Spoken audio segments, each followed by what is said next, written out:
Thank you for being here, for supporting. Please excuse the way I sound, but at the same time, that we're going on this tour for the next year and a half or so, or however long it is, with breaks in between so I can go home and squeeze my wife and kiss my kids. We're also hitting the Moose Lodges. I'm a Moose member, and we're hitting the lodges and the Moose because they've been very generous and kind to us.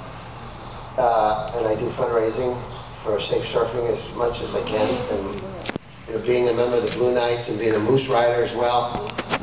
They're very generous because we make, well, we do it with safe surfing, where all this money's going to go is to make the DVDs, to go to schools all over the country and do a presentation, take the guys, 2 or 3 deputies down, do a presentation of what's going on the internet. As you can see, the movie, this is a true story, and give them the software of the program that we use called the Net Smart System, which is endorsed by the Department of Justice, LAPD, Sheriff's Association, Boys and Girls Club of America, to teach our children how to be safe and protect themselves so they don't lose their innocence before their time by some suave, slick, online sexual predator that groom our children.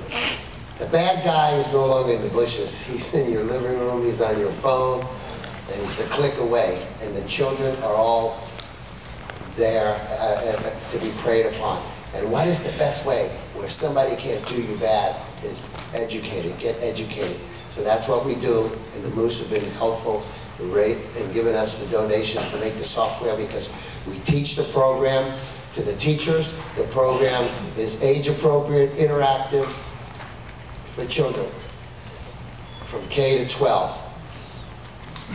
This way, they know how to protect themselves. Kids need to be taught. And when you go on the internet, it's a great place for education, for business, for entertainment, but it is also a dangerous place. Kids need to be taught how to be safe. They shouldn't give out their personal information. They shouldn't even use their own name, use a code name when you're talking to people, strangers on the internet. Don't accept gifts. Certainly never ever go meet anybody that you have met on the internet, ever. And if you're spoken to inappropriately, go to an adult. You gotta teach kids this stuff. I did 7 years, I was the international face of DARE for 7 years, and it was a great program, but it was a federally funded program. When that program, they pulled the brick, what happened? What happened? The program's virtually gone. You may have one county that may have a cop that goes to the school once a month and does it. But basically, nationally, DARE is gone. We don't want to be federally funded. I'd rather do motorcycle rides, barbecues, whatever I can do to raise the bread, to make the software so we can give it to the school free, so the parent doesn't have to pay for it, the school don't have to pay for it, the city don't have to pay for it. We'll pay for it. Because we're losing too many kids.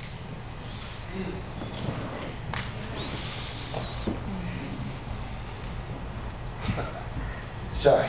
I also do the work. I'm an investigator. I became a cop. It's probably you want to know, well, what's he doing? Why is he here? Well, I was born and raised in New York. I'm trying to make it quick. I don't want to keep you here all night. I want you to buy the DVDs and get it out there because this needs to be done. When cocaine was a powder, it was almost socially acceptable.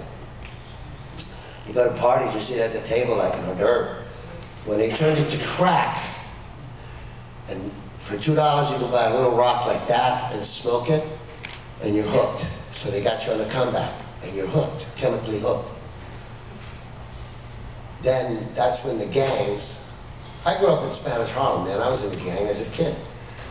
But we fought with our fists, a stick, maybe a chain, and some of us who were smart made zip guns. But we're talking centuries. Nowadays it's nonsense, as you know. So I've always wanted to be a cop. So I became one. And then I became a reserve police officer in Muncie, Indiana. Went through the academy and everything. I even took a taser shot. That's how much I loved it. But I changed my mind at 17 because there was this pretty girl in high school and I wanted to meet her. And she was in drama club. And I figured, hey, I grew up in Harlem, I can act. So I auditioned, I got in. Next thing I know, I got bit. Now I got to tell my mother, Mom, you got to stay in the projects a little longer because I want to try this acting thing. And she, ay, Papa, no mijo, please. You know, she went crazy. No, don't do it, son, please. I said, Ma, come on, let me give it a shot. I gotta try this, Ma, I gotta try it. I like it, I'm good, I think I'm good. I'm just arrogant, that's all. So I chased it, and I did a lot of stuff, and finally got lucky. I got chips, I got to play a cop.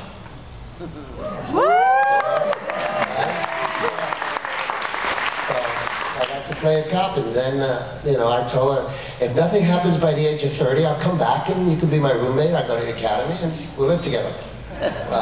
You know, but I gotta see if I can't get you out of the projects by that time. I'll come back and we'll, because the cutoff age was 32 years old. It was the cutoff age for eligibility back then to go to the academy.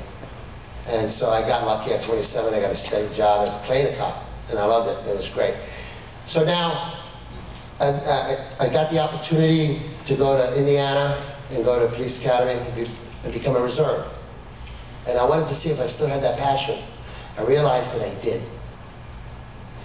You know, and the reason I fell in love with cops was because my mother dated a police officer when I was 7. And from 7 to 17, I was going to be a cop. That was it.